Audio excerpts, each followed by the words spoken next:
insightful analysis, bold comments, friendly debates. Find all that on Roundtable, an in-depth discussion on hot topics in China. Every day from 2 to 3 p.m. Only on Easy FM.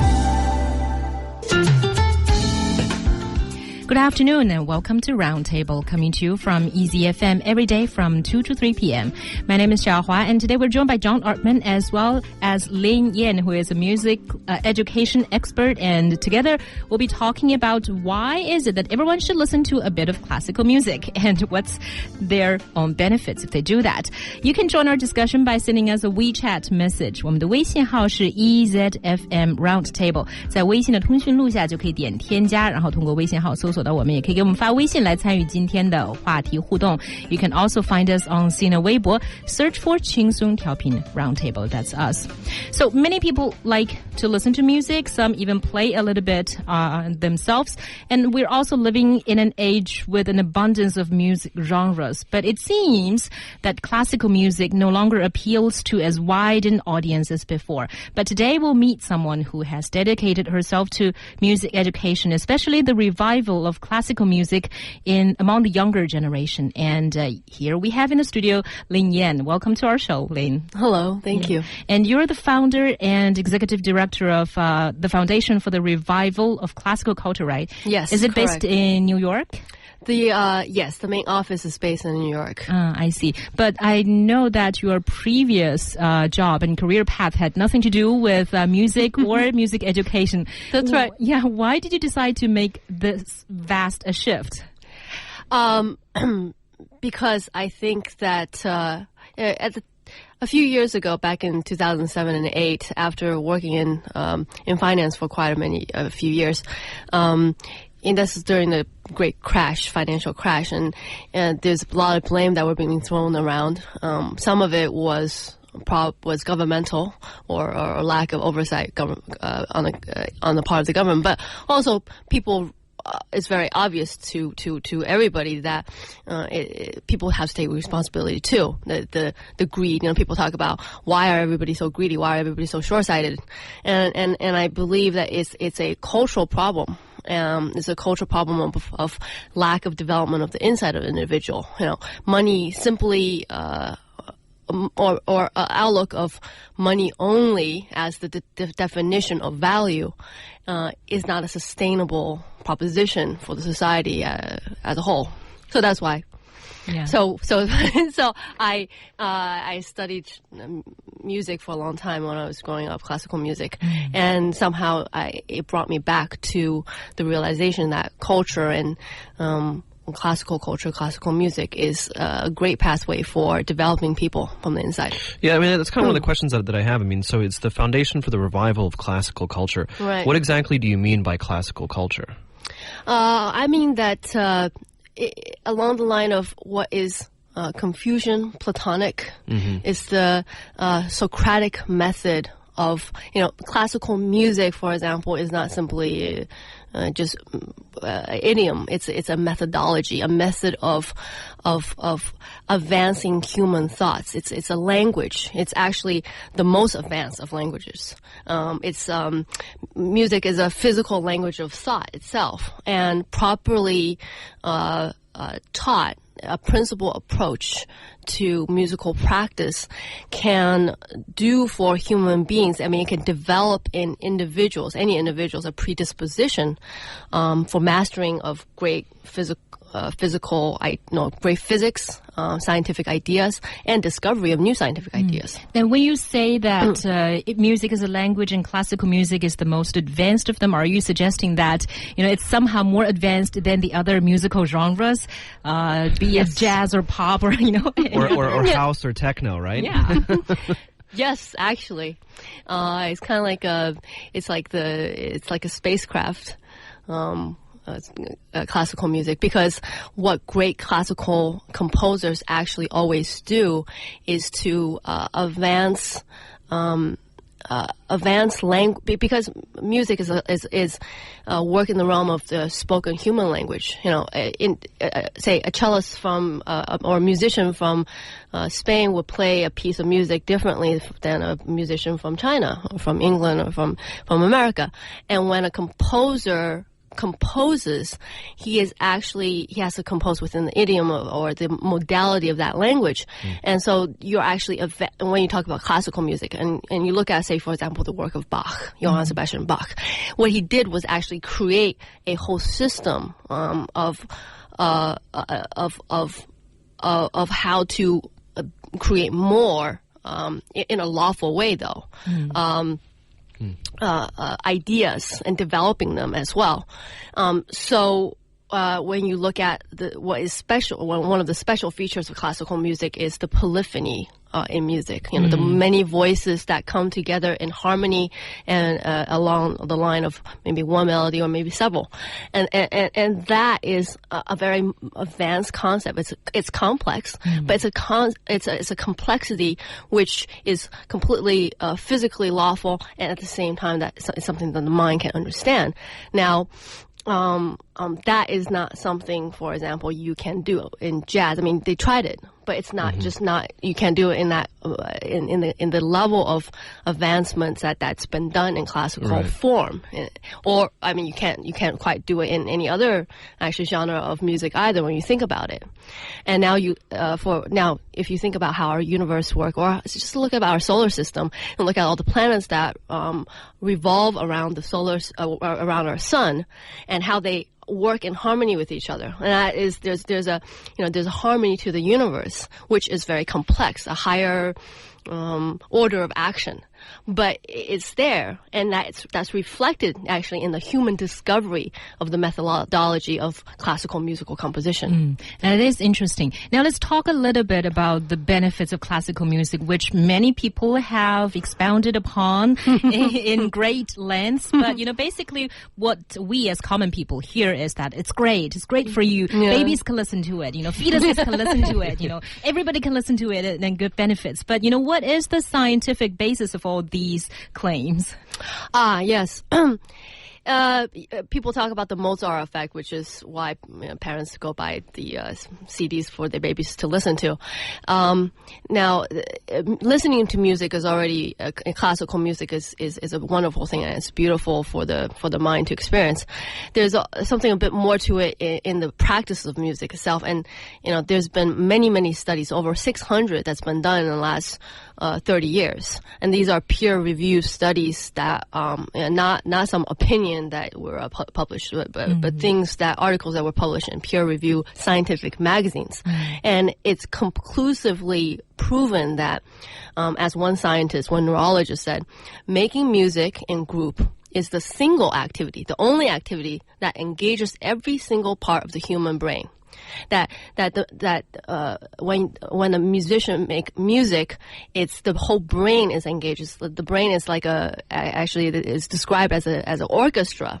The different actions of the different brains, they all have to work together in a beautiful and cohesive way. And when you say making music in groups, do you mean, for example, in a symphony orchestra when people are rehearsing, then each musician is practicing all the parts of his brain? Or do you simply mean, people singing together can create the same effect? Or does it have to be composers actually creating sheet music or, while playing?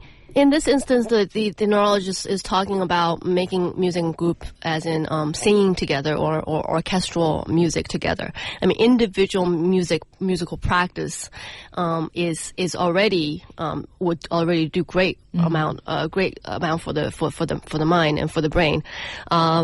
You have, for example, the brain of any musician, long-term musical practice, actually, if you put the brain of a musician under a brain scan versus a brain of non-musician, say a mathematician, no change in the brain of a mathematician, but the brain of a musician there's certain parts of it that are actually enlarged, that you can physically see that change. Major structure of the brain, like the corpus callosum or the cerebellum or the white and gray matters, are actually enlarged in the brain of a person who practice music. You could be a hobbyist, you could be an amateur musician, but what it actually does for the mind is because the brain is plastic.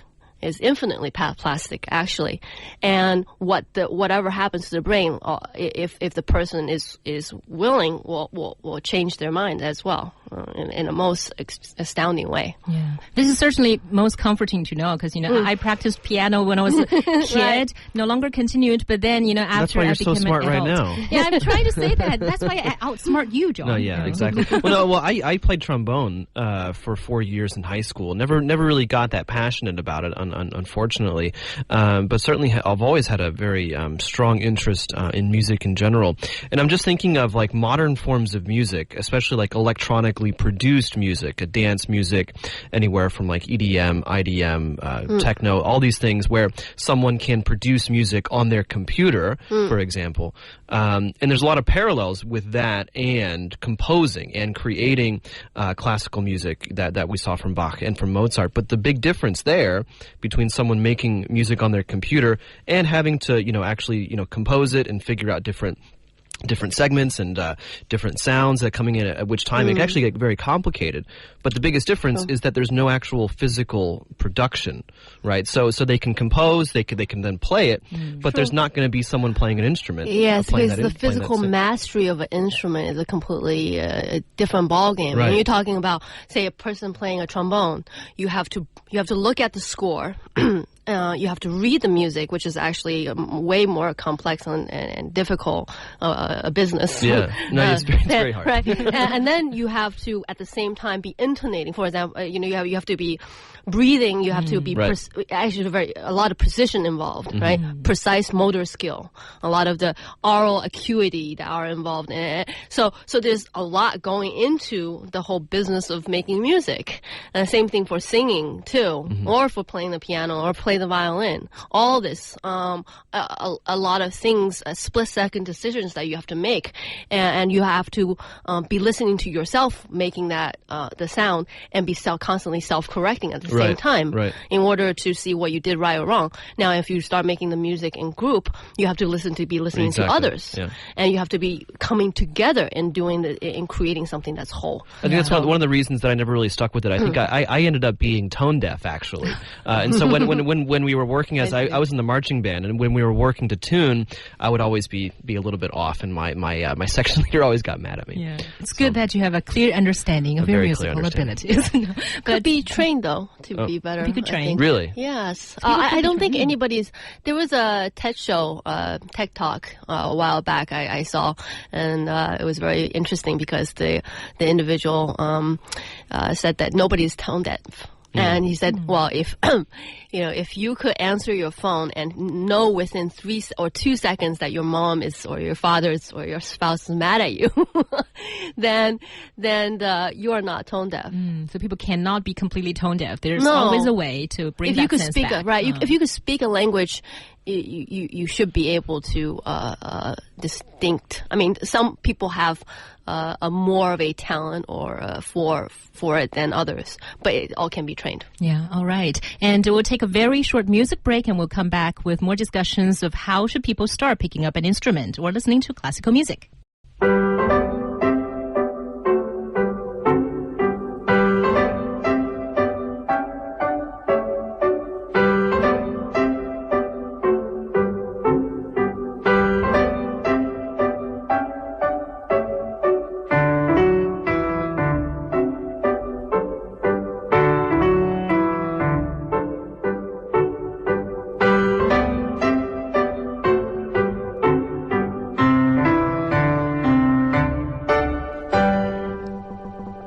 It's just a piece I picked up from my computer that I had there ready to play to my daughter whenever she was available listening to it. But here we have a listener sending in a question to Lynn, and Chloe says that she wants to know what is your clear definition of classical music, and also what would you recommend to young people to listen to relax in daily life? What should they listen to? What I define as classical. Great classical composers are Johann Sebastian Bach, Haydn, Mozart, Beethoven, Brahms, Schubert, Schumann, Mendelssohn, Anton Dvorak, and such. Those are composers who are really individuals who thought about what they're doing, not as simply entertainment, but as a much greater contribution that they're making to actually the sciences. Yeah, you were referring to, earlier composers in the classical period or in the Romanticism period, not the 1800. Right. So Brahms got categorized as a romantic composer. But he's not. He's a classical composer. I left out Chopin, for example. Chopin is a great classical composer. He was classified sort of as a romantic period. as well. Actually, Chopin and a lot of pianists, for example, play Frederick Chopin's work. Chopin's favorite composer was actually operatic composer was Bellini. His favorite composer actually is the operatic composer Bellini, and so he has a very specific thing that he always do in his music, which is very vocal, and you could hear the vocalization of music in his instrument, and it's quite beautiful. And so when I don't really like the later composers. And in fact, I think they're terrible for human beings. Like no Schoenberg. Stravinsky then? Stravinsky, no. No? Okay, I'm a big fan. Oh, interesting. Yeah. I think his that the Rite of Spring was. He created a riot. People physically rioted when that was premiered. Because now we're on to something a bit controversial. Yeah. Stravinsky. For example, the Rite of Spring is actually about the sacrificial killing of a young girl. Okay. And in some way you could call it actually evil because it made the audience participate in physically in that through the music because it is powerful. Yeah. In something that is actually murderous. I personally am not big fan of Stravinsky. I'm not a big fan of the atonal school because I don't think it's necessary. I mean, for example, what Anton Dvorak was doing in his Ninth Symphony, which is taking the tones and working on the chromatic tones. It's already working on the problem of the issue of the 12th tone, which was what the atonal musicians were doing. But I think atonal music is kind of ugly. I don't like Schoenberg, for example, for that reason. Right. Yeah, going back to the part that where you mentioned that playing music can be a really powerful tool in terms of cultivating even the brain activity. But do usually people start picking up at instruments when they were smaller kids? But do you think as adults? And as adults, when people think that their brain growth slows down somehow, do you think there's still the possibility of, enlarging your mental capacity by, playing music? The brain is infinitely plastic, even until the day you die. There's a book called The Brain That Changes Itself, where the author was talking about the fact that music making, or he was actually talking about the example of reversing Alzheimer through the activities that are similar to learning language. In the process of learning language that people, especially in young people, like in their 10th or 11th year.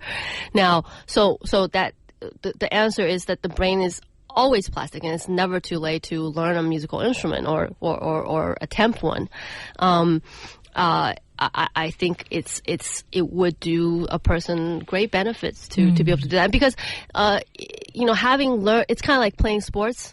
You enjoy watching a sport a lot more when you play it yourself. No, exactly. Right? That's very true. Yeah, right? definitely. So the brain, a person listening to music that they have attempted to play would enjoy it a lot more. And actually the brain works, they've done studies where the brain fires up differently, more actually, more actively. And this has been especially true in my experience of not necessarily classical music, but listening to jazz, because I was a trombonist, and so listening to jazz, seeing other people even play the trombone, it brings back a lot of very, very strong memories, and definitely, I mean, I always can appreciate their technique a lot more, because playing the trombone is actually quite difficult. But you know, good musicians, master musicians even, they may always make it look so simple. You'll be happy to know that if some scans were being done on your brain at the time when you're listening to these trombonists, it will show that your brains fire up a lot more in the various areas than somebody who has never played the trombone before. Yeah, there you go. It is. Yeah. See, I am smart. Okay, not refuting that. You know, on the practical side of things, you know, I always have colleagues or friends talk to me. Oh, you know, when I was a kid, my mother or father sort of forced me into learning something, and then I stopped and I hated it. But now I really wanted to pick it up again. So there are lots of adults who want to continue to learn or start to learn an instrument, but then they're working. They have a full-time job. They have kids, and then on the other hand, there are some of these Chinese music teaching institutions, private institutions, who sort of claim that they can teach people piano within 2 hours or within 3 days. You know, basically they just, hold people's hands onto a piano and then teach them the specifics of a song. That people don't even need to read the script, the music sheet in order to play that way. I mean, and I have friends signing up for these, sort of 速成kind of fast lessons. Do you think that's the way to go? What would you do? What would you suggest to someone who has a job and who just wants to learn something? You know, what do they suggest they do? I would suggest, for example, Bach wrote a book called for his wife Magdalena, which is quite simple because it's not for her, but for her to teach to the kids. It's also beautiful and very instructive, because Bach always said he said he didn't have to say anything about music because it's already in there already in the music itself, like his 2 and 3 part inventions. They're inventions because they're called inventions because he literally inventing a system which you can get to understand. So yes, there's learning of technique that are necessary for any playing of instruments, but I would suggest looking at, starting with Bach, which is in many ways very easy for you to get into. There are something, or Mozart. And you should play simple pieces by great composers, which there are many out there, like Mozart especially. It's beautiful, and some of them are very simple, but the melody is there, and so you have a sense of accomplishment. And at the same time, you're actually learning the system of thought. You're accessing the mind of geniuses, actually, when you're doing that. That is true, yeah. We also have a listener, Feng Xiaozi, sending us a message saying that I agree that listening to music is actually really good for people, but then I think for us as starters, maybe we should have some basic knowledge about the music we're listening to. For example, the background, the composer, what the music is trying to tell. Do you think we need all that knowledge before you just go ahead and start listening to classical music? It's always good to have. I think people can become interested in the knowledge. It's not necessary for you to just start listening. We did a thing. We've been doing a series of experiments and things in America, for example. We did a concert in 2012 at Carnegie Hall, which was we had 1,700 young people at the concert hall, none of whom have listened to classical music before. Quick question before we go. We've got about 30 seconds left. Very, very quick question. So for someone who is not familiar with music, what would you recommend they listen to that is not very popular? So outside the usual Beethoven, Mozart type stuff. Well, Bach is Bach's Well-Tempered Clavier is beautiful, or his cello suites. Try Mendelssohn's Violin Concerto, which is gorgeous. Sorry, we have to cut you short here, but thank you very much, Lynn. You're welcome. Informed opinion and heated debate. Find out what's got China talking on our roundtable discussion every day from 2 to 3 p.m. only on Easy FM.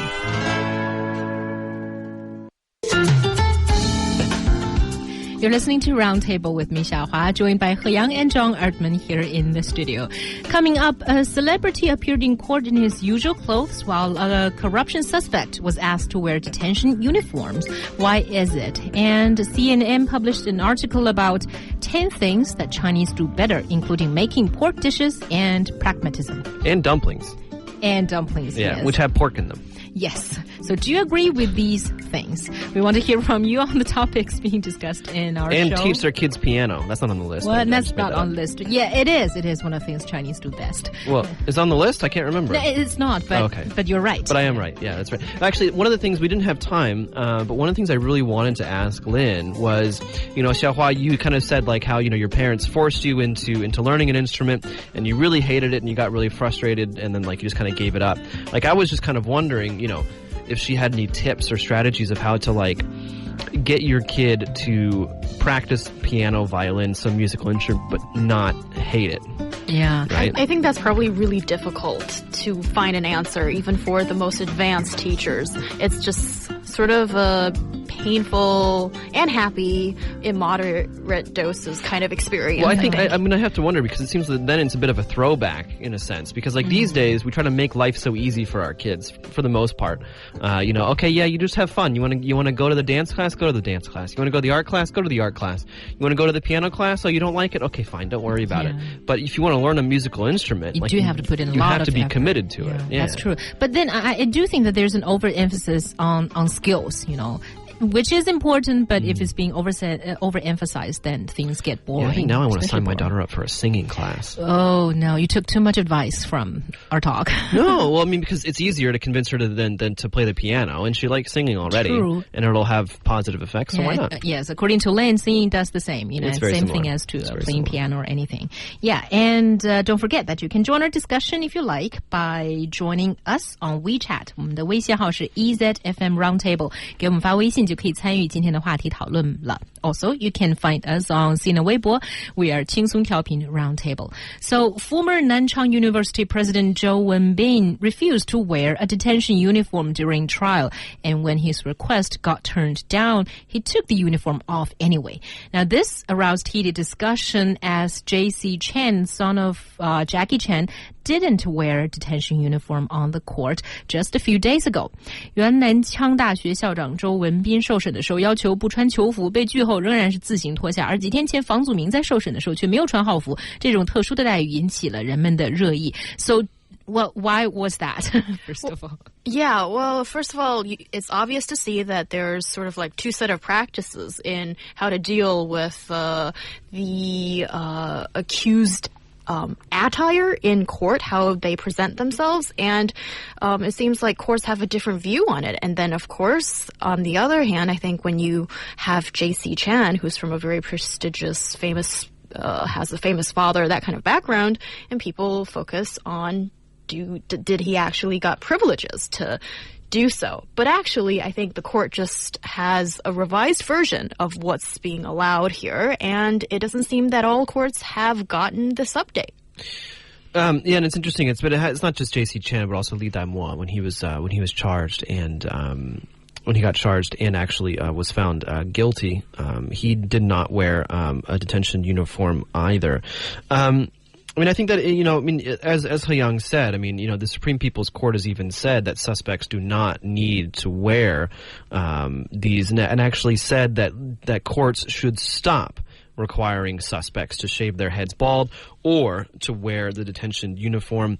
And there is actually no regulation at all. There's nothing written down anywhere in Chinese law that says detainees, people who are accused of a crime, should wear this type of prison uniform, basically, while they're on trial. And actually, in the old days, or even just prior to this discussion, I think people have this general impression of those who appear in court, the accused, always having their heads shaved and wear this very ugly but bright orange or sometimes blue prisoner's either way, attire. it's obvious that they're not a civilian anymore, right? Yeah, and I think people sort of accept that. And although this person might not be convicted yet, but already they're being made to look in a certain way that sort of says that, oh, you're not one of us anymore? Well, yeah, I think there's a lot going into this. Number one is this sense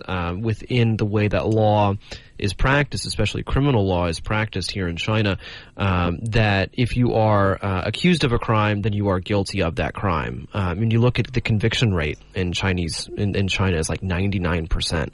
99-point-something% of all criminal cases end up with a guilty verdict.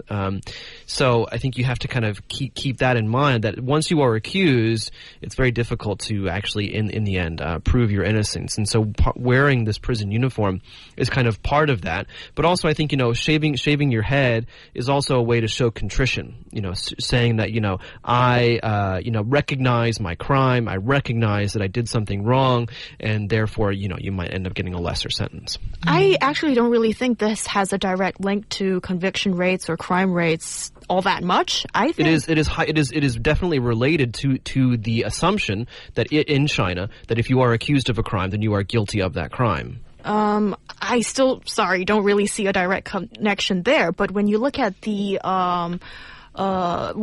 regulation, according to the prison ordinance of the People's Republic of China, suspects, they should bring their clothes and bedclothes by themselves. And for management reasons, I think it's probably just for the simplicity of managing things that the detention house usually makes these suspects to wear these detention uniforms outside of their own clothes if they choose to do so. And I think that's sort of the practice that's been going on for a long time. Maybe we're sort of seeing a slight change of things, but as we've seen, not all courts have done it. Yeah, that is true. And do you think that this should not be the practice? I mean, since that the Supreme Court has already said that we don't need that, do you think that having them appear in court in these uniform would sort of reinforce people's ideas that they're guilty? And do you think that courts should stop requiring suspects to do that? Well, I mean, on the legal basis, yes, definitely. Number one, the Supreme People's Court has said that they should stop doing that.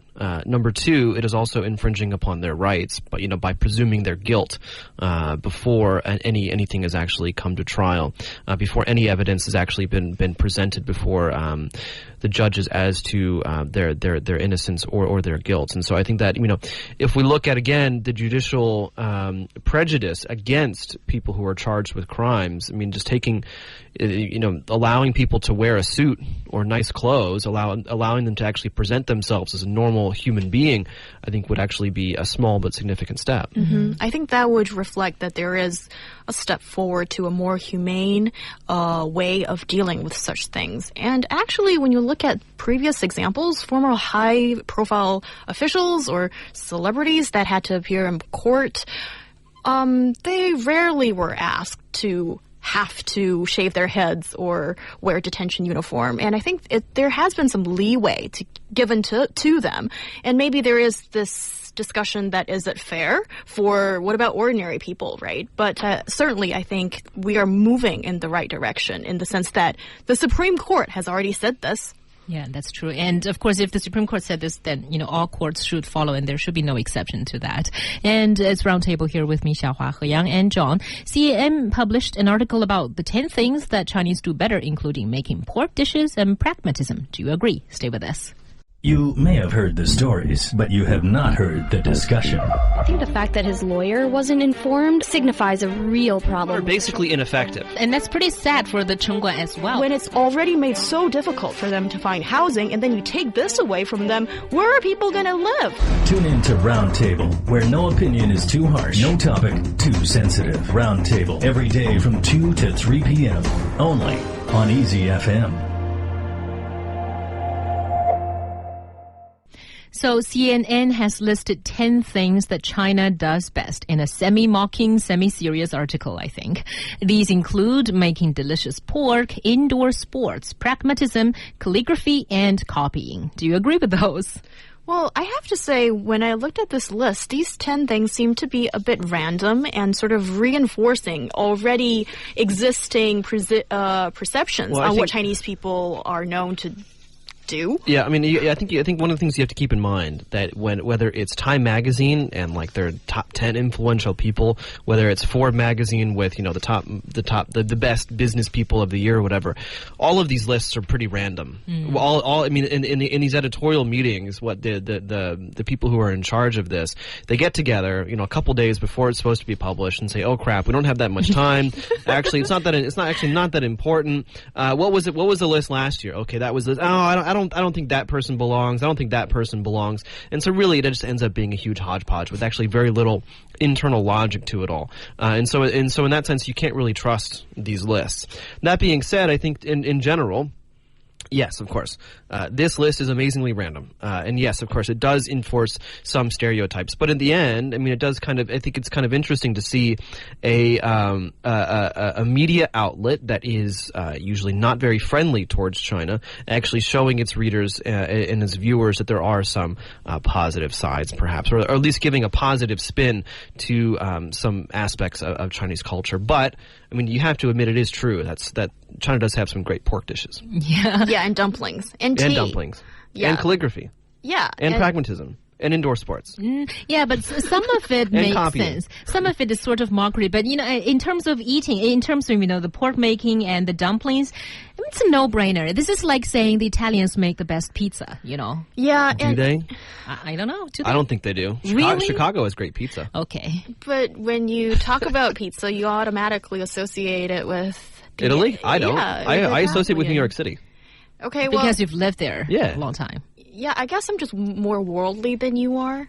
And, well, actually, I went online to search for more information on this, and CNN has actually produced a whole bunch of lists according to the country. So there's the 10 best things that Italians do, or 10 best things that the pizza? South Koreans do. They included dessert. And, Okay. oh my A gosh. dessert pizza? No, not pizza, just dessert. dessert. It's amazing. And Tiramisu?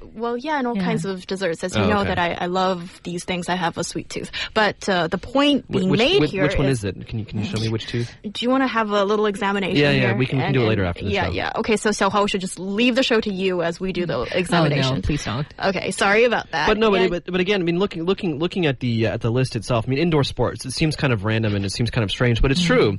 Badminton, ping pong, I mean, China kills when it comes to international events, and the way it usually works out is that the two players, if it's a singles match, the two players for the championship are usually Chinese. Yeah, but I think maybe a more accurate grouping should be sports that don't involve more than 2 or 3 people. Or And China sports that are don't really need a good. lot of stamina. Well, Ping pong is hard. Badminton Well, it is hard. No, skill-based, not stamina-based or not purely Like energy-based. cross-country running, is that what you're talking about? not team-based, I think. When you have more people that need to cooperate to succeed in a sport. But we used to be The- pretty good in the volleyball. female volleyball team is very good. Yeah, It's used to very be. good. Okay. The female soccer team does fairly well on international competitions. Oh, Yeah. and the male soccer team is performing pretty well at the moment. And Okay. that's See how pretty, long that lasts. Yeah, but at the moment they were doing pretty well. So I good for like them. I like to mention this pragmatism, and this is kind of interesting. It also has to do with sort of like Chinese people's traits or collective personality or something. They Well, I think this is always what's I mean, when I was a kid and I learned about the East Asian practice. Now, it's not just Chinese. The East Asian practice of giving money for like the New Year's. I was like, heck yeah, I want to be Chinese. Give me money for Christmas. Don't give me that stupid socks, Mom. Jesus, just give me $20. I'll go buy a video game. And so I think, in a sense as well, I mean, like in the U.S. especially, there is a mainstreaming of giving gift cards and gift certificates and things like that, because people still feel very uncomfortable only giving money. I mean, like if your grandfather or your grandmother, you only see like, once a year, sends you a check, you're like, yeah, great, thanks, grandma, grandpa, but that's because they never see you. But your best friend, your wife, your husband, anyone, only giving you money, that's very, very strange. It feels like, you're not really thinking about them. You're not thinking about what they want. And so we look at the Chinese practice or the East Asian practice of giving money as gifts, especially over the New Year, and we just think it's kind of odd in a certain sense. It's not good or bad. I mean, I don't think it's not good or bad. It's not necessarily practical even, but it's just something that a lot of people look at and they say, that's different.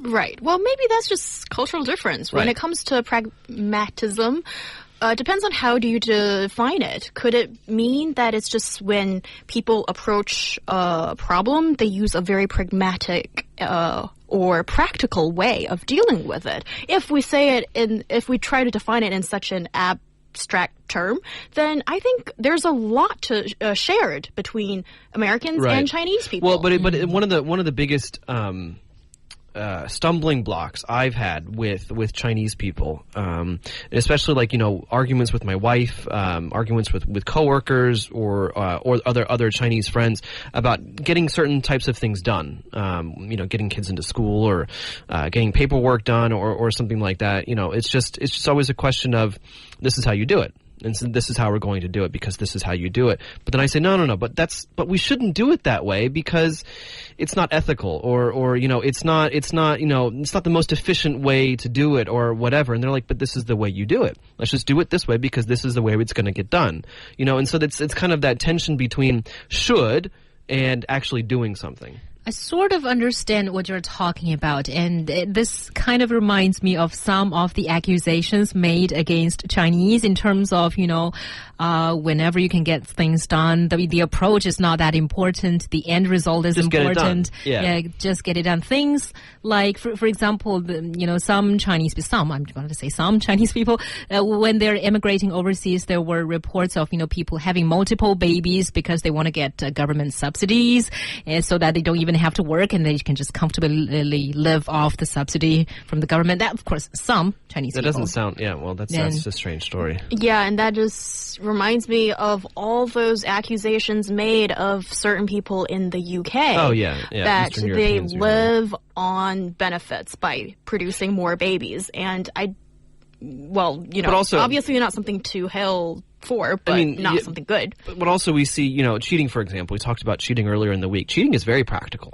Right, it's a very practical approach. Practical and unethical way of getting things done. Exactly. But at the same time, its prevalence, I think, does lend credence to the idea that Chinese people are quite practical, right? Because it's just about getting things done. How do you want to get? How do you get a top score? Well, what's the easiest way of doing it? What's the best way to ensure that you get the best score possible? Well, that's cheating, unfortunately. Yeah, cheating is one thing. And another thing I actually quite agree with this list upon is that it says Chinese people build construction super fast. And it's something that really amazes me when you look at these examples that not a lot of money is invested, but tall buildings of like 30 floors can be built within like 15 days.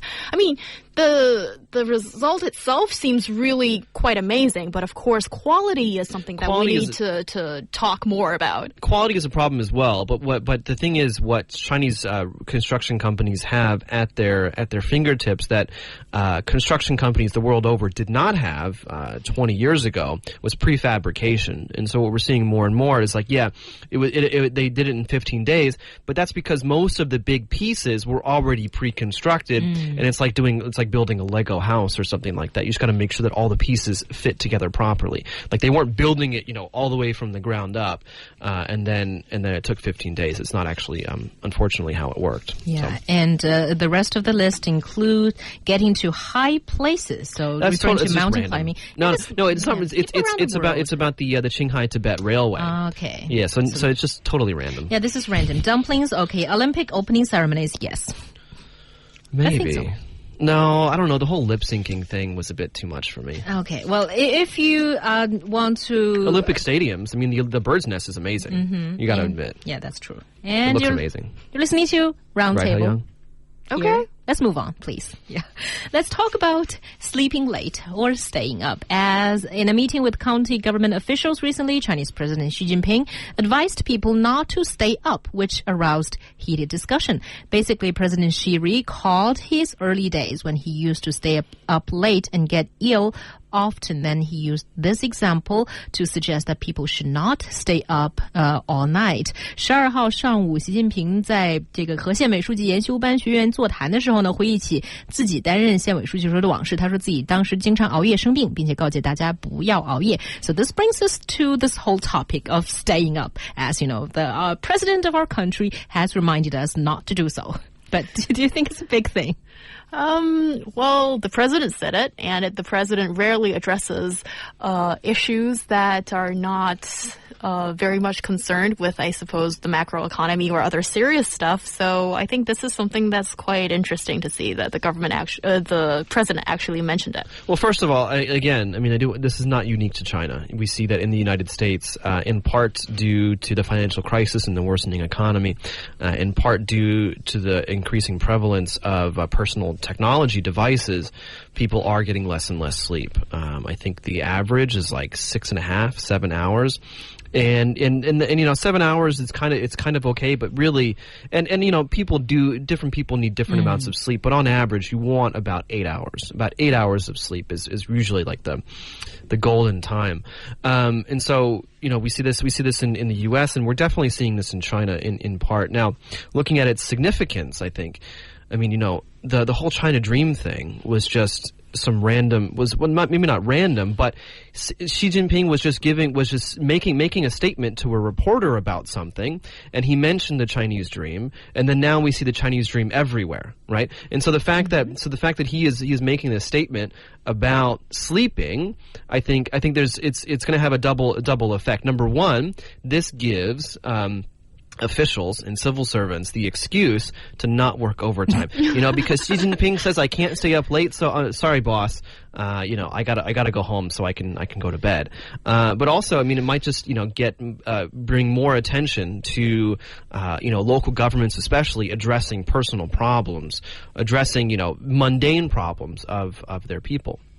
Is it an overinterpretation to say that after the president said it, every official in the country, they're going to do this same how much thing? How much do you want to bet? I will bet you money right now. But we have no way of calculating, right? Are you going to go to their offices and count how many hours? No, I can almost guarantee you that there's going to be more and more stories. That there's going to be more and more people talking about how they need to get more sleep because of this. Okay, but now let's just talk about sleeping problems themselves and staying up late. And it does seem that to be a very big problem. I think in China, netizens say that they, on average, sleep for 7 hours, 5 minutes, which is okay, not too bad, but still, not too bad. According to John, not very good. But, is sleeping late really that bad? I just love this. It is harmful for girls. What? Well, for everyone, please. For everyone, yeah. But I suppose men aren't really expected all that much to We don't have to be look pretty. good. No, we don't. Beauty sleep. And it's unfortunate and unfair that there's all that emphasis put on the female's shoulders. But yes, if you sleep late, when you reach past a certain age, it's easier to get dark circles under your eyes and wrinkles and all those kind of things. And I suppose nowadays people tend to play with their phone, watch their stuff on the iPad, and not go to bed. And when you actually go to bed because you've been watching video, and then your brain activity goes in a weird way that doesn't really is not really conducive to sleep, and that in the long run is certainly not good for your health. Well, and it's interesting because actually, iPads and other personal mobile devices, they're actually a bit different than TV. They actually emit more blue light than most TVs do, especially the LCD TVs that are very common these days. And so in that respect, blue light is the light that comes from the sun that tells us when it hits our eyes that it's time to wake up. It's time to be active, and it actually will push back, defer the release of melanin. Or melatonin, I can't remember which. Anyway, a chemical that tells your body it's time to go to sleep. And so that's one of the bigger things. And so for me, I recommend that if you want to go to bed at 11, well then turn the iPad off at 10:30, because you need to have that period where, and also make sure the lights in your house are turned down so that your body is like, okay, well, it's dark, it's time to get ready for bed. Yeah, but for people who are addicted to it, maybe they should just make it a rule never to bring any electronic thing into their bedroom. You never bring it into your bedroom. No, that's a horrible idea. Yes. A horrible idea. Never do it. Yeah. I'm looking at you, He Yang. Uh-oh. I'm not one of those people. I'm looking guilty. at you, Xiaohua. Yeah, I am guilty. We're I looking at admit it. you. I don't do it. And that's all the time we have for this edition of Roundtable. Thank you for listening. Informed opinion and heated debate. Find out what's got China talking on our Roundtable discussion every day from 2 to 3 p.m. only on Easy FM.